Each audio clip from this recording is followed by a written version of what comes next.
Actual గా ఇప్పుడు మీరు అన్నారు ఇందాక ఆయన పెద్ద బిజినెస్ మ్యాన్ అది ఇదని. చిన్ని గారి ప్రధానమైన ఆదాయ మార్గం ఏంటంటే ఆయన ప్యాకాట్ ఆడిస్తాడు. నిజమా? ఆయన ఢిల్లీలోను హైదరాబాద్ లోను ప్యాకాట్ ఆడిస్తాడు. దాన్నే మా నియోజకవర్గంలో కూడా అమలు చేయాలని ప్రయత్నం చేస్తే నేను అడ్డుకున్నాను.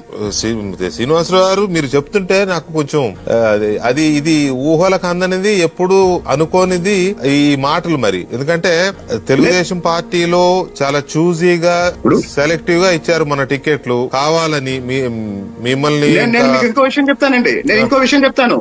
గుంటూరు కృష్ణా జిల్లాల నుంచి ఒక 400 మంది ఒకే సామాజిక వర్గానికి సంబంధించిన సాఫ్ట్వేర్ ఇంజనీర్లు అట్లాంటాలో వివిధ కంపెనీల్లో ఉద్యోగాల్లో జాయిన్ అయ్యారు. ఈయనకి ఒక కన్సల్టెన్సీ ఉంది. ఆ కన్సల్టెన్సీ ద్వారా జాయిన్ అయ్యారు. వాళ్ళ జీతాలు ఏమైనా అనేది నాకు కావాలి. అదేంటది? వాళ్ళ జీతాలు వాళ్ళకి ఇవ్వకుండా ఈయనకి ఇచ్చారా? నేను అదే అడుగుతున్నాను. వాళ్ళ జీతాలు ఏమైనా, వాళ్ళ తల్లిదండ్రులు ఎందుకు ఆందోళన చేస్తున్నారు? No give some clarity. మీరు పజిల్ లాగా నా లైవ్ లో కూడా మీరు పజిల్ పెడితే అట్లా ఏంటి అసలు ఇష్యూ ఏంటి? ఇప్పుడు వాళ్ళని 400 మంది వెళ్లారు, చిన్నీకున్న కన్సల్టెన్సీ ఏజెన్సీ ద్వారా వెళ్లారు. వాళ్ళ జీతాలు ఏమైనా అంటే వాళ్ళ జీతాలు ఇవ్వట్లేదా వాళ్ళకి? లేకపోతే జీతాలు ఇచ్చి తీసుకుంటున్నారా? వాళ్ళ పేరెంట్స్ ఎవరు?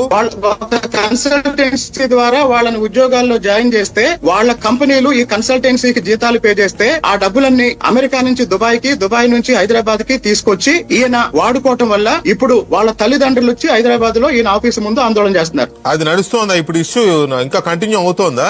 అవును, 150 కోట్లు.